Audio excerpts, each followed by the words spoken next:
ceci, vous connaîtrez la vérité, et la vérité vous délivrera. Vous connaîtrez la vérité vous affranchira. Vous connaîtrez la vérité, et cette vérité vous rendra libre. Je vais vous dire ceci à l'église.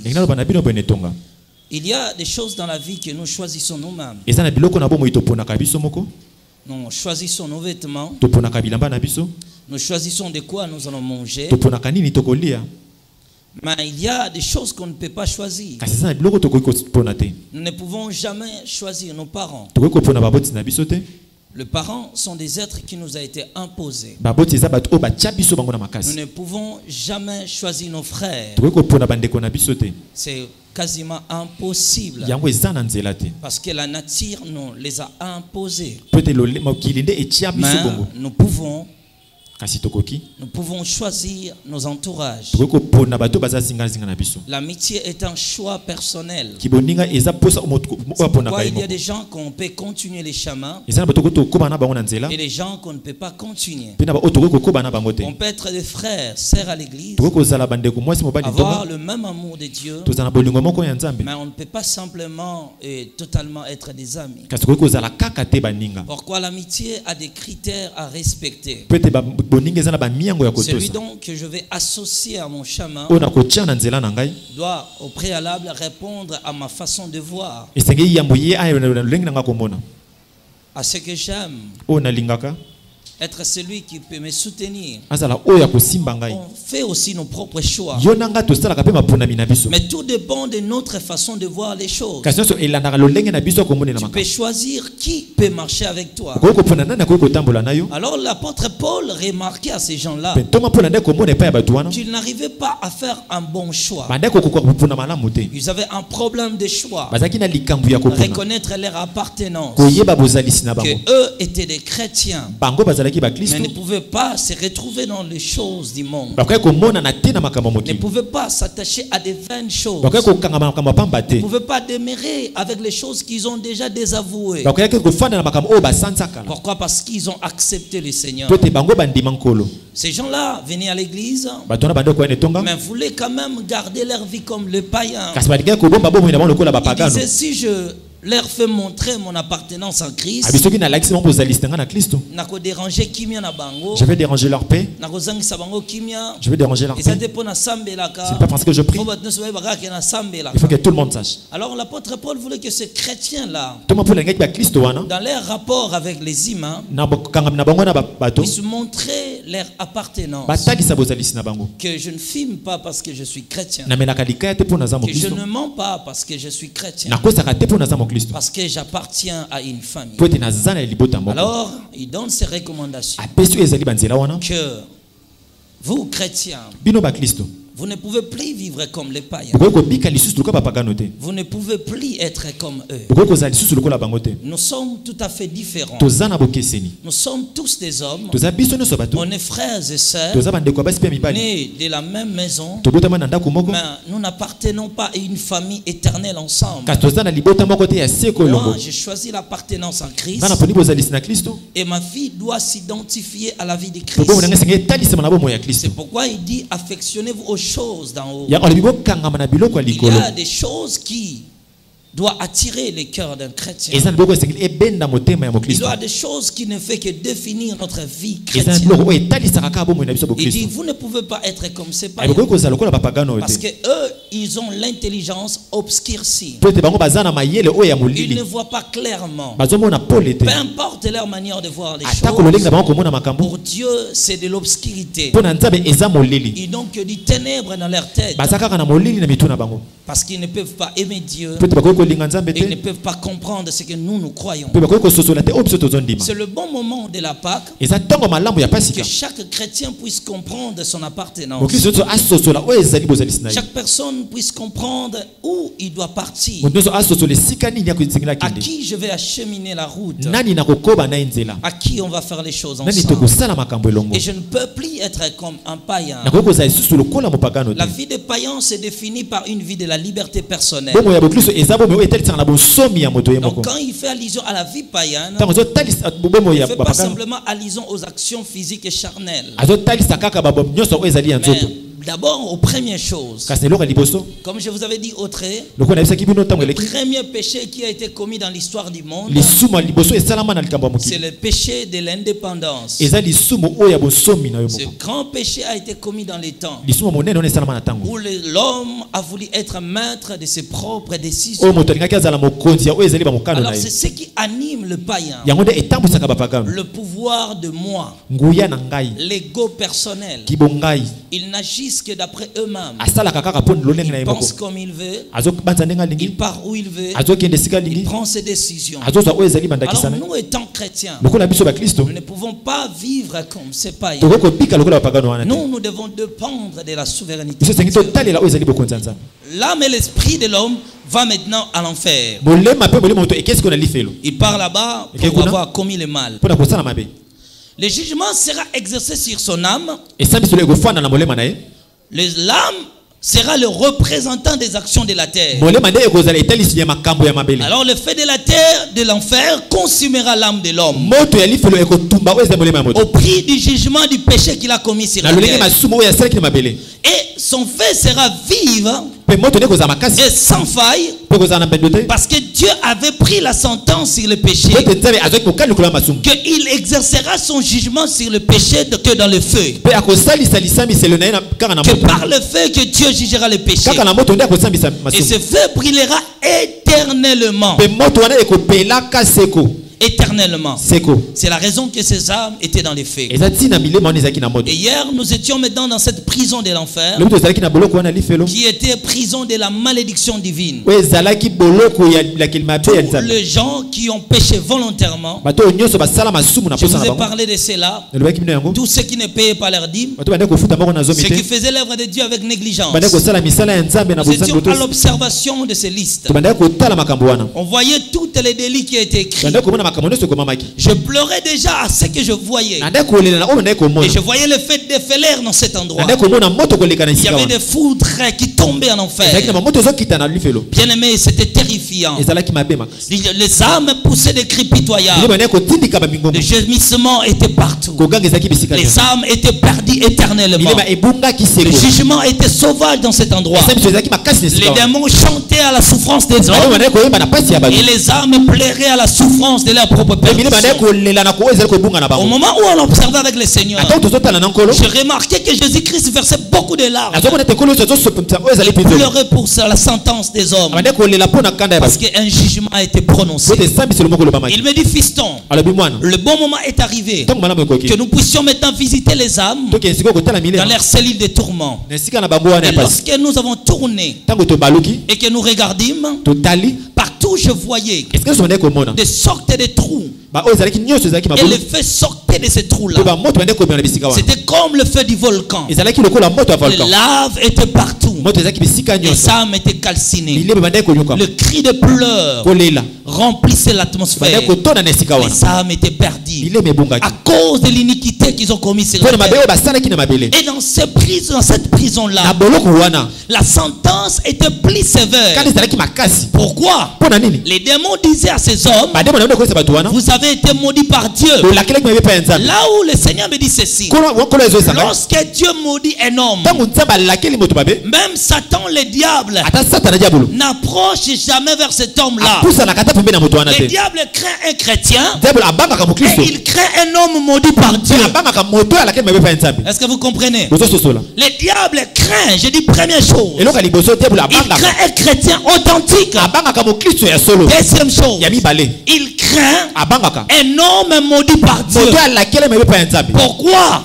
Parce que cette sentence-là n'est pas à son décret, ni à son niveau. Donc s'il s'approche, il sera frappé.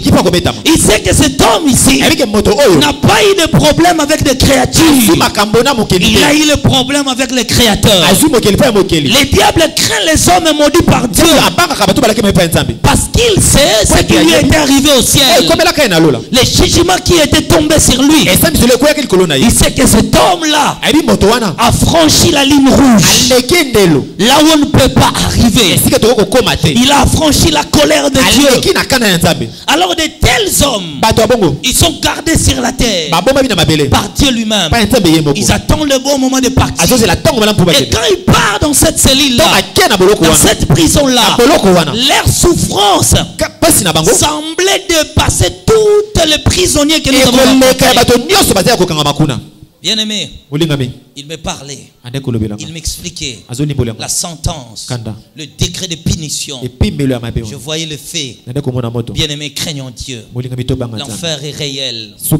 L'enfer est réel. Nos pensées humaines sont limitées par des choses que nous voyons, par des choses que nous souhaitons. Mais la Bible me dit ceci: il a mis dans le cœur de l'homme la pensée de l'éternité. Donc tout homme en lui a des fois des désirs, des idées de ce qui viendra après la mort.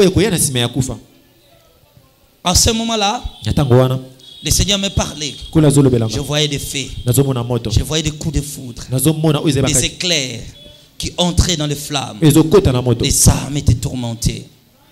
Le feu était partout. La souffrance était insupportable. Les âmes étaient perdues pour toujours. Nous étions dans ces tourments-là. Et à ce moment-là, nous avons quitté cet endroit. Et on prenait maintenant la direction de Célile. Comme je vous ai dit précédemment, les âmes étaient dans une prison. Des milliers de âmes étaient gardées à l'intérieur.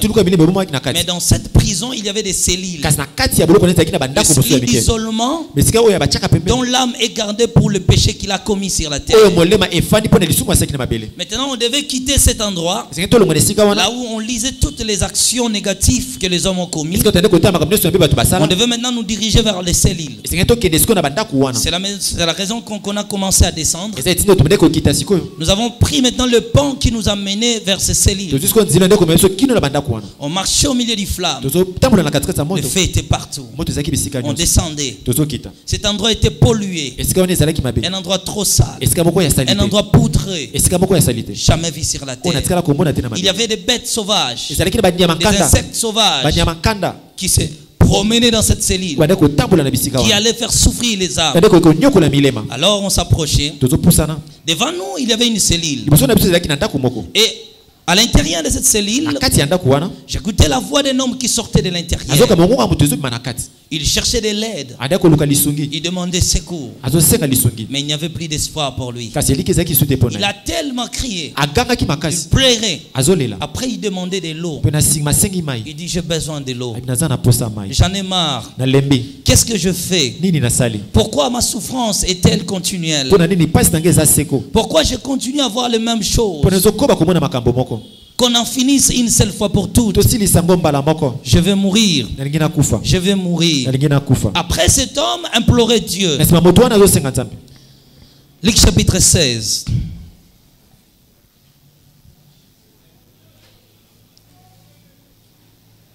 Verset 24. Il s'écria: Père Abraham, aie pitié de moi.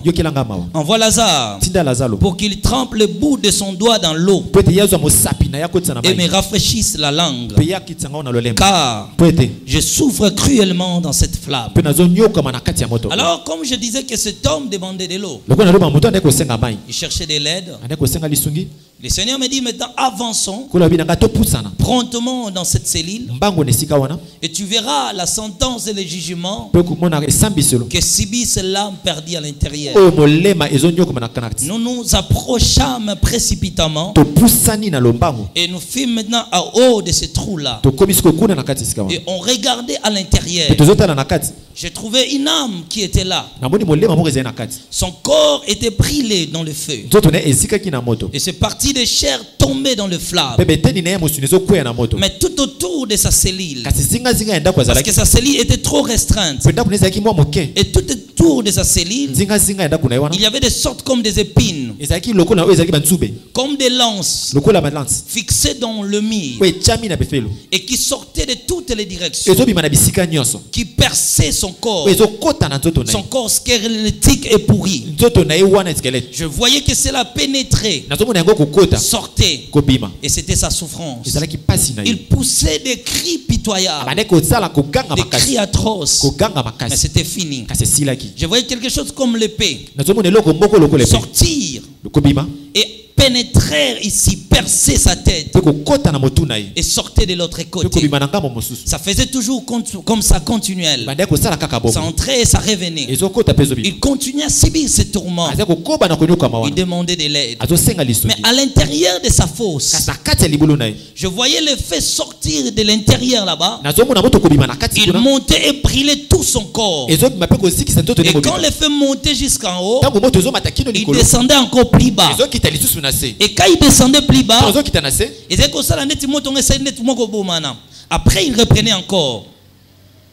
Mais quand il reprenait, ou bien quand il essayait comme de s'éteindre, partout il y avait des éclaboussures. Des éclaboussures qui continuaient à les consumer. Des éclaboussures qui continuaient à les consumer. Et les feux reprenaient encore. Les feux reprenaient encore. C'était son tourment. Cet homme pleurait. Il poussait des cris. On le regardait. J'ai dit, Seigneur, qu'est-ce que cet homme a fait sur la terre? Cet homme-là demandait de l'aide. Je voyais de l'autre côté encore, de la même fosse. Il n'avait plus des yeux. Il n'avait que des orbites. Et ça perçait ces orbites-là. Et quand ça perçait, cet homme poussait des cris. Il pleurait. Mais c'était trop tard. Aucune prison de la terre n'a fait subir les hommes un décret de torture comme subissaient ces âmes en enfer. Alors je me posais la question, qu'est-ce que cet homme a fait? Je posais la question. Je parlais lamentablement. Je te frappais de la souffrance de cet homme. Mais je me voyais impuissant de venir à son aide. Je ne savais quoi faire parce que c'était sa sentence. Son jugement était prononcé. Le Seigneur me dit ceci: cet homme que tu vois, un jour lorsqu'il était sur la terre, je l'avais, par exemple, il m'a dit d'abord, je l'avais béni financièrement. Il avait beaucoup de biens. Alors un jour lorsqu'il était sur la terre, il se rendait quelque part. Au moment où il pleuvait, cet homme partait avec sa voiture, arrivé dans un coin. Comme il y avait de l'eau partout, à côté il y avait un passage. Un vieux homme passait de l'autre côté. Lui il est venu avec sa voiture, entrant en précipitation dans l'eau. Maï et Pumwele Tatawana. Et ce papa-là lui dit, mon fils, voilà ce que tu as fait. Il a fait descendre sa glace, le regarda et continue sa route, sans même demander pardon. Il était tellement emporté par ses possessions. Il a vu ce pauvre homme ignoble. Il a passé. Ce papa était resté frustré. Alors que ce papa allait au travail d'un bon matin, mais cet homme l'a pu jeter de l'eau sans demander pardon. Il est parti. À cause de l'acte là qu'il avait fait, au jour de sa mort, le Seigneur dit, il a vécu sur la terre. Il a vécu après cela 40 ans. Le jour où il est décédé, il est venu dans cet endroit. Et son péché qu'il a amené ici, c'était l'eau là qui avait jeté à cet homme sans demander pardon. Quand tu fais quelque chose, souvenez-vous, hier je vous ai dit, des gens qui font du mal et qui attendent qu'on leur demande pardon. Lui avait tort. L'âge de cet homme méritait beaucoup de respect, mais il n'a pas voulu. Il a passé autre, continuant sa route, simplement à cause de cela qui semble petit pour nous. Ou des fois, le Seigneur me dit, il a jeté cela à l'oubliette. Mais à la fin, il a été condamné pour ça. Et le Seigneur me parlait et on l'observait. Je voyais ses os étaient perforés de partout. Mais le Seigneur m'a dit on doit continuer la visite. On s'éloignait promptement de sa cellule. Cet homme continue à demander de l'aide. Dans la fosse suivante, lorsque nous sommes arrivés, nous avons trouvé un homme qui a été tourmenté par un serpent vilain. Ce serpent vilain le mordait partout. Et cet homme demandait de l'aide. Au moment où le serpent les tourmentait, le fait continuait à les consumer. Les corps de cet homme dégageaient une odeur répugnante, insupportable. Alors j'ai dit, Seigneur, qu'est-ce qu'il a fait sur la terre? Le Seigneur me dit, lorsqu'il était sur la terre, sa mère l'avait envoyé un jour d'aller acheter quelque chose au marché. Il n'a pas voulu aller. Il dit, maman, je suis fatigué. Après, elle est partie. Il est parti plutôt. Il a acheté le truc et il est rentré. Lorsqu'il est rentré, il a donné à sa maman. Sa maman lui a dit que ce que tu as acheté, ce n'est pas ce que moi je voulais. Si tu ne voulais pas partir, il fallait me le dire. Il dit à sa maman, tu aimes toujours déranger les gens. Moi je faisais d'autres choses. Sa maman lui dit, est-ce que c'est à moi que tu dis cela? Il dit à maman, c'est à toi que je dis, laisse-moi. Il est allé dans sa chambre et fermé rapidement la porte. Sa maman était frustrée à cause de cet acte-là. Lui savait avoir frustré sa mère. Au lieu de revenir pour demander pardon, il a choisi d'autres voies. Il a attendu demain. Il a commencé à blaguer avec sa mère. Il a commencé à parler avec sa maman. Et comme maman est toujours maman, il a jeté cela à l'oubliette. Mais l'impolitesse là a été conservée par Dieu, gardée pour le jour de jugement. Il n'a pas respecté une personne âgée. C'est la raison que son âme était envoyée dans cet endroit. C'est la raison que ce serpent doit le torturer. Il me dit, ce serpent représente son dur langage. Parce que ce langage avait blessé sa mère. Il faut qu'un serpent puisse le mordre, le faire ressentir la même douleur qu'il a fait ressentir à sa maman. C'était insupportable. Insupportable.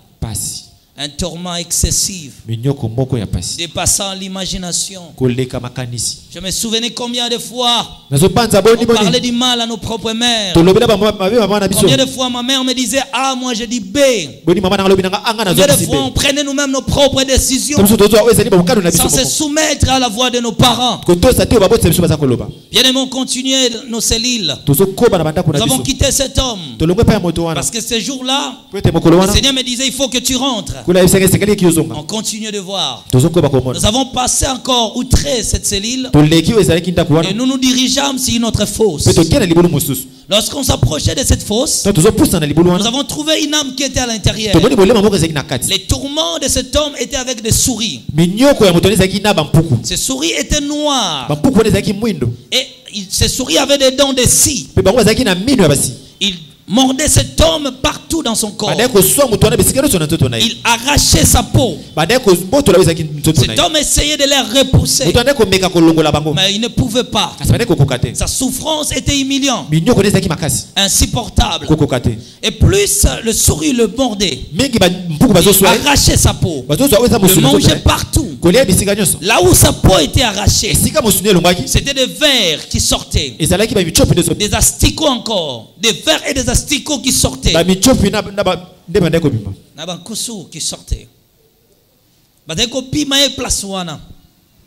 Son corps était bizarre et sale. Azalaki na mukusa nzoto mobimba. Et azali ko se gratter. Plus yemo kazo ko se gratter. Plus azo pola lisuma kusu bazo continuer ko bima. Je dis, Seigneur, pourquoi ces tourments? Pourquoi? Le Seigneur me dit, il ressent une forte douleur. Namukusa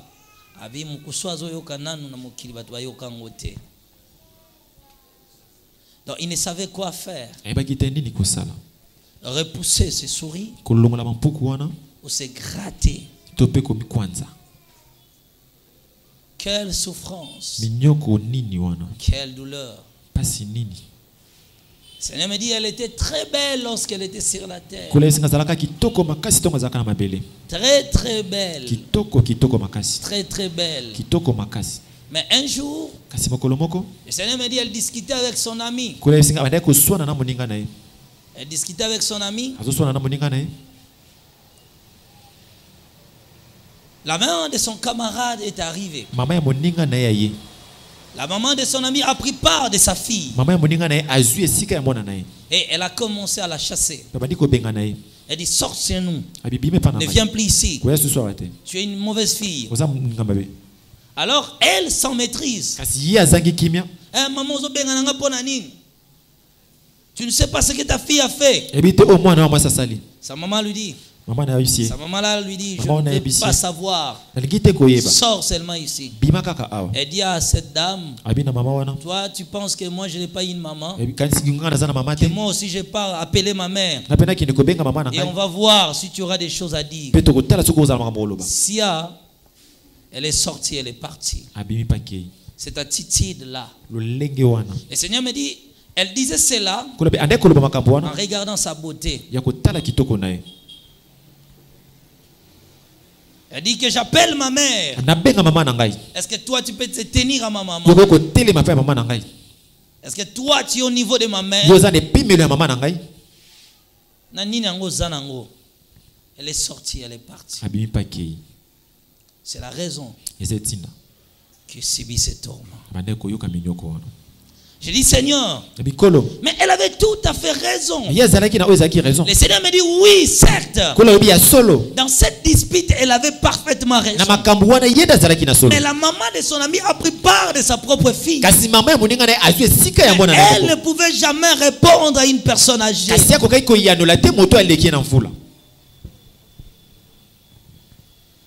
Au jour de sa mort, cet événement est passé 15 ans avant qu'elle meure. Au jour de sa mort, démon Michael a projeté dans la télévision cette impolitesse exprimée envers cette dame. C'est la raison qu'elle est dans cet endroit. C'est ça, sa souffrance. Bien aimé, alors nous avions quitté encore. On continuait de voir. Nous nous sommes dirigés dans l'autre cellule. Nous avons encore trouvé une âme qui était assise dans le lave. Lui aussi s'est gratté de tout son corps. Il prenait de pierres enflammées et les grattait dans son corps. Il cherchait du repos. J'ai dit, Seigneur, qu'est-ce qu'il a fait sur la terre pour subir ce grand tourment? Le Seigneur me dira ceci. Lorsqu'il était sur la terre, un jour qu'il se promenait, il a rencontré un homme qui demandait de l'argent. Pendant que cet homme lui parlait, lui ne l'avait pas vu. Ce monsieur lui suppliait, messieurs. Et lui ne portait pas égard à cet homme. Et jusqu'à ce qu'il va tourner son regard pour regarder, il vit un homme trop sale et bizarre. Il dit, ça c'est quoi ça? Cet homme lui demandait de l'argent. Il a dit que cet homme c'est un sorcier. Est-ce que ce n'est pas un sorcier ça? Parce que cet homme était trop sale. Il a refusé de lui donner l'argent. Alors, la sentence qui était tombée sur lui, le Seigneur me dit, il avait l'argent à donner. Il ne manquait pas l'argent. L'homme qui lui avait demandé l'argent était dans le besoin. Était vraiment dans le besoin. Et le Seigneur, je lui ai posé la question, combien cet homme avait dans sa poche? Le Seigneur me dit, il avait 18 000 francs dans sa poche. Et la personne là lui demandait 500 fois plus. Il dit, cet homme avait vraiment faim. Mais lui qualifia cet homme comme un sorcier. Et passant encore autre, n'a pas voulu lui servir. Il est parti. À cause de cette méchanceté.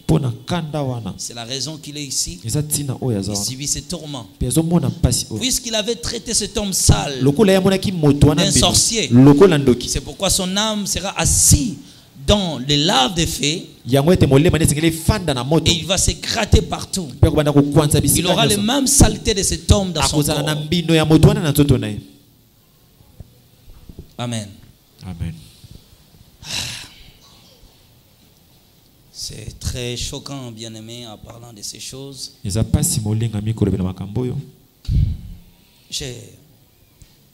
dois continuer. Ok, bien-aimé, on quittait maintenant la cellule de cet homme. Nous nous dirigeons en précipitation dans l'autre cellule. L'homme qui était dans cette cellule s'est forcé de grimper pour sortir. Et tant de fois qu'il essayait en vain, parce qu'il y avait un démon qui venait le repousser dans les flammes. Je me posais la question. Et voyez comment ce démon le repoussait. Quand lui grimpait, montait jusqu'en haut de sa cellule pour sortir, ces démons-là venaient avec un marteau. Je n'ai pas vu la grandicieuseté de ce marteau sur la terre. Et il venait avec ce marteau. Il le frappait sur sa crâne. Son crâne. Et cet homme tombait encore dans les flammes. Je posais la question, Seigneur, qu'est-ce qu'il a fait pour souffrir de la sorte? Le Seigneur me dit, quand il était sur la terre,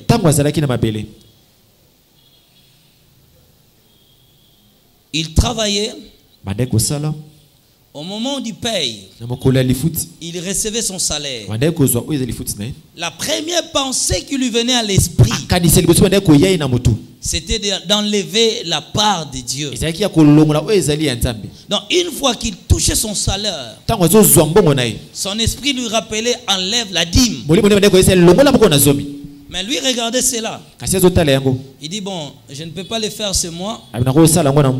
J'ai un projet à faire. Bon, je prends d'abord ces dîmes. Et l'autre mois là, quand je vais payer, je vais payer encore la dîme que je voulais payer maintenant. Vu que cette pensée venait dans sa tête, enlève la part de Dieu. Mais lui faisait ce projet avec la dîme de Dieu. En le faisant, le Seigneur dit au mois qui suivait, il repayait la dîme qu'il n'avait pas payée. Mais comme il le faisait souvent, ça arrivait des fois, il l'oubliait. Le mois passé, je n'avais pas payé la dîme. Tous ces dîmes-là, oubliés là, l'a conduit ici. C'est la raison que ce démon a ce mandat de le frapper avec ses marteaux. Tous les dimanches, on peut dire gloire au Seigneur.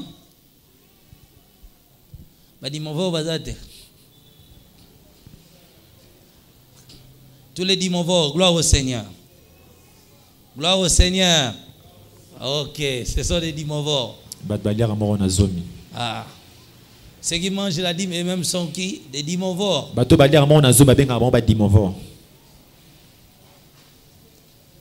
Ok.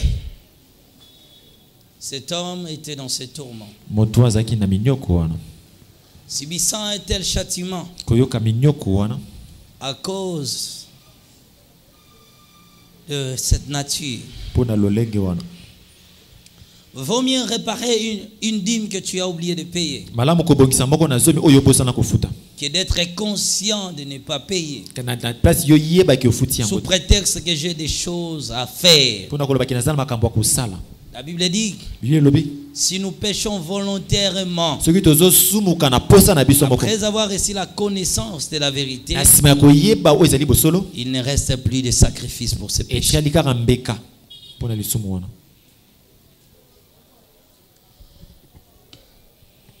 Mais il dit encore dans la Bible, dans Actes chapitre 17, Dieu sans tenir compte des temps et d'ignorance Voyez-vous, ici, il parle des temps et d'ignorance. Donc, l'homme était ignorant.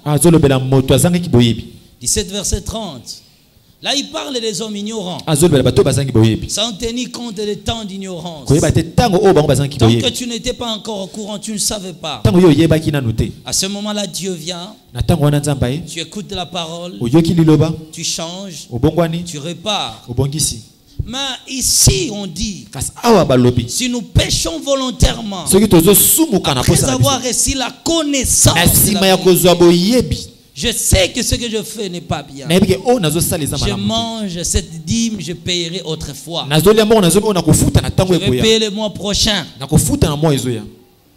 Alors bien aimé, on passait rapidement à la cellule de cet homme. Et nous nous dirigeons dans notre cellule. Arrivé dans notre cellule, nous avons trouvé un homme enchaîné. Le feu aussi tombait de partout. Il tournait dans tous les sens. Cherchait la libération. Mais cet homme ne pouvait pas sortir. J'ai dit, Seigneur, qu'est-ce qu'il a fait lorsqu'il était sur la terre? Le Seigneur me dira ceci: lorsque cet homme était sur la terre, il est allé chercher du travail quelque part. On lui avait exigé un document. Mais lui n'avait pas ce document. Il est allé trouver, quelqu'un l'a dit, je connais un homme qui peut faire un faux document pour toi. Étant chrétien, il savait que c'est mauvais. Mais il dit, je suis face au travail. Je n'ai pas les choix. Le Seigneur me dit, voilà l'abomination qu'il a commis. Il est allé lui-même dans la prière. Oh Seigneur Jésus, pardonne-moi. Là c'est du travail. Je n'ai pas les choix. Seigneur, je n'ai pas les choix. Seigneur, tu sais que là c'est un travail. Assiste-moi. Il est allé faire sortir ses faux documents. Il était plein de conscience. Le Seigneur me dit, il n'a pas cessé à cette malédiction. Il a apporté ses documents à son pasteur. Dire au pasteur de prier pour ça. Parce qu'il doit les déposer quelque part. Le Seigneur me dit, quand le pasteur prononçait la bénédiction dans ce document, j'ai changé cette bénédiction en malédiction. Il a pris ces documents. Il n'a pas fini à ça. Au jour de l'intercession, il a présenté cela à l'intercession. Il ne faisait qu'accumuler malédiction sur malédiction. Le Seigneur me dit encore, il a été chargé de cette malédiction. Son âme était remplie maintenant de cette malédiction. Certes, il a trouvé le travail. Mais après sa mort, ce péché volontaire l'a conduit là-bas. Amen. Amen. Il était conscient que ce que je faisais est un péché. Il était conscient. Alors je dis, Seigneur, pourquoi il est ligoté? Il dit, ces chaînes, il a porté cela depuis qu'il était sur la terre. Chaque péché volontaire lie le corps de l'homme. L'homme est esclave de ce qu'il fait triompher. Son âme était ligotée de chaînes à cause des péchés volontaire. Combien de fois nous posons des actions que notre conscience nous dit que ce que tu fais là n'est pas juste devant Dieu, mais tu dis, je n'ai pas les choix, je dois les faire. Combien de fois nous péchons volontairement? Ok. Combien de fois nous le faisons volontairement? Écoutez, les condamnations des âmes maudites par la malédiction divine, il y a beaucoup, parce que je vous ai donné 30 points, mais je préfère m'arrêter aujourd'hui ici. Prochainement, nous allons continuer, parce que demain on doit parler sur les condamnations des noms. Que l'Éternel Dieu vous bénisse. On peut s'élever. Il a dit ceci, vous connaissez